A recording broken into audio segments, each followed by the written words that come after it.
My role in England is to look after water and land, fisheries and biodiversity, so I have a keen interest in river restoration and in the Restore project in particular. But what we're going to talk about this afternoon is not directly about river restoration, but it's more about how we make it happen. And as I was thinking about all of you, I did think, actually, what's the point of talking about river restoration to all of you? Because it's preaching to the converted.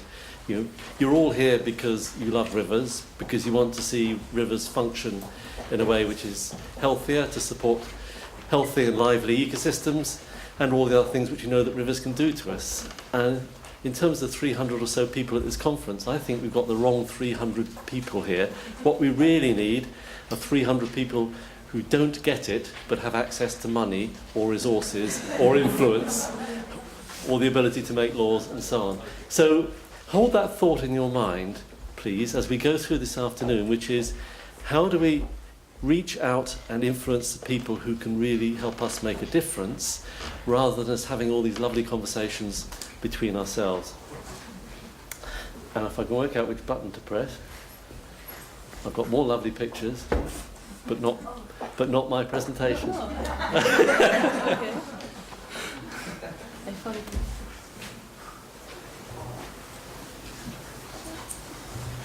I think we ought to have a prize for the best photographs during a presentation, because there's been some fantastic ones so far. Better?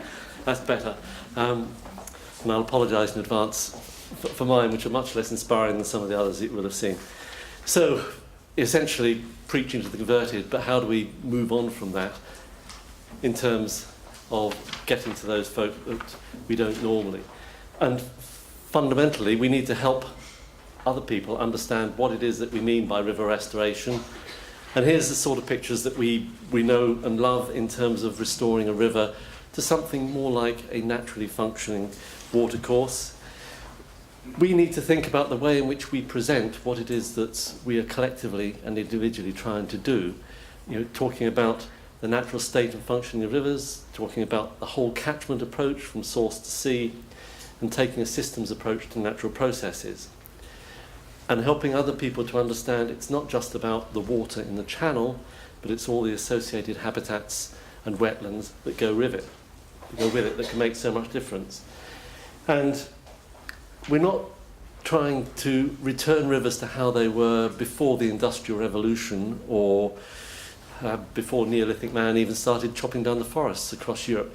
We're trying to return rivers to a quality habitat that recognises and sits within their current surroundings and the needs of today's society, but also that is compatible with a functioning ecosystem.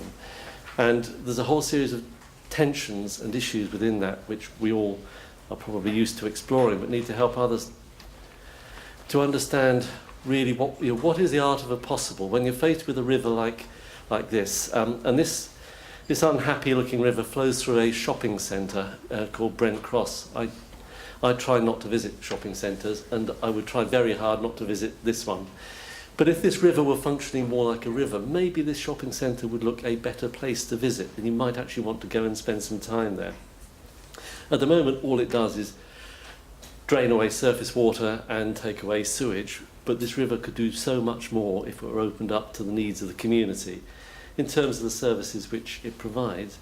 So helping to open the eyes of planners, leaders in municipalities, national governments, water companies and others, helps people to see the art of the possible around rivers like this. And helping to see that rivers can be actually full of the services that they provide to society and the economy, as well as being good for the environment. And we all know the sorts of services which rivers can provide in terms of drinking water, flood management, wildlife, recreation, and just amenity, and so on. But not everybody is alive to every possibility. So how are we going to help people understand what might be possible? And this is a different view of a river that you saw earlier from Alistair Driver, which is part of the Jubilee River, the flood relief channel on the River Thames. And this meets all sorts of objectives for the whole catchment and also for the towns which this helps the river to bypass. And if we're if we're starting to think about making a better case for the economics of river restoration to drive more cost-effective solutions, then something like this starts to illustrate, again, what might be possible and how we create a narrative which helps other people to understand what's in it for them. How do we align a whole range of policy objectives or developmental goals with the available finance as well as the environmental and the ecological goals? And it's securing that commitment and as well as that finance, which is the critical thing. And this conference and the Restore project have been, I think, absolutely fantastic in helping us to understand all sorts of different experiences in all sorts of different places, to keep learning from each other and to continue to go further. We've seen river restoration over the last decade or two go further and further than many of us ever thought possible. And we need to use resources like this, and if you haven't been on the website yet, I urge you to within the next few days and to take advantage of all the things that it has to offer. And this helps us to become much more innovative about delivering benefits and working with natural processes, and helping us to make the case to people who just don't get it or just aren't aware or are sceptical. So there's 2 more presentations this afternoon, which will just illustrate, again, some different case studies and some different ideas. And then if you're wondering why the chairs are arranged in this particular way, I will explain once you've heard from the other 2 presentations. But while you're listening to them, think about, actually, instead of just us talking to each other, how would we talk to others and influence other people who might be sceptical?